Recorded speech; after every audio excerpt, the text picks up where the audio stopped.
இந்தியாவின் முதல் தனியார் ராக்கெட்டான விக்ரம் 1 வெற்றிகரமாக விண்ணில் பாய்ந்து இந்திய விண்வெளித்துறையில் பெரும் திருப்புமுனையை ஏற்படுத்தியுள்ள நிலையில் இஸ்ரோ தலைவர் நாராயணனுடன் நமது செய்தியாளர் குணசுந்தரி நடத்திய கலந்துரையாடலை தற்போது பார்க்கலாம்.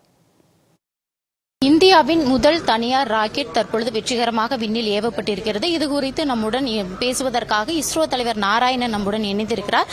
சார் வணக்கம். இப்போது பாத்தீங்கன்னா நம்ம இந்தியாவிலே முதன்முறையா தனியார் மூலமா உருவாக்கப்பட்ட ஒரு ராக்கெட் வெற்றி பெற்றிருக்கு. அதை எப்படி பாக்குறீங்க? இது மிக மிக முக்கியமாட்டு பெருமைப்படக்கூடிய ஒரு தருணமாகும்.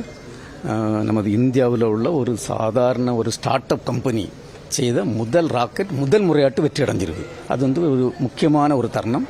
இது நமது நாட்டுக்கு ரொம்ப பெருமை படக்கூடிய ஒரு தருணமாகும்.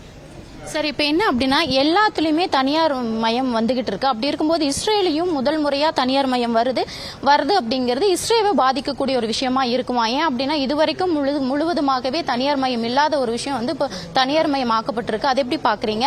அது மட்டும் இல்லாம இப்ப என்ன அப்படின்னா கடந்த சில நாட்களுக்கு முன்னதாகவே இஸ்ரோல ஒரு சின்ன பிரச்சனை இருக்குதா சொல்லப்படுது. அதாவது என்ன, 100க்கும் மேற்பட்ட மூத்த விஞ்ஞானிகள் தொடர்ந்து இஸ்ரோல இருந்து ராஜினாமா செய்யப்பட்டதா தகவல் வெளியாயிருக்கு. அது உண்மையா? இது அதாவது தனியார் மயம் தான் ஆக்கப்பட்டதுதான் இது ஒரு காரணமா பார்க்கப்படுதா? நீங்க பாத்தீங்கன்னா ஆவரேஜா எங்க இந்த இந்திய விண்வெளித்துறையிலிருந்து வருஷத்துக்கு ஒரு 120 150 பேர் பொதுவாக ரிசைன் பண்ணி படிக்க போவாங்க, இல்லை பிரைவேட் ஜாபுக்கு போவாங்க, இல்லை அவங்களே தனியாக கம்பெனி ஆரம்பிக்க போவாங்க. அதே மாதிரி தான் இந்த வருஷம் நடந்திருக்கு. இந்த வருஷம் நடந்தது ஒரு புதுசாட்டு ஒன்றும் கிடையாது. நம்ம பார்த்தீங்கன்னா ஐஎஸ்ஆர்ஓ வேலை ஒரு தனிப்பட்ட நபர் செய்யக்கூடிய வேலை இல்லை. It is a team work. அதனால இப்போ ஒரு ஆள் கொஞ்சம் பேர் போனாங்கன்னா வேற புதுசாட்டு நல்ல இன்ஜினியர்ஸ் ஜாயின் பண்ணுவாங்க. அதனால இதை பாதிக்காது.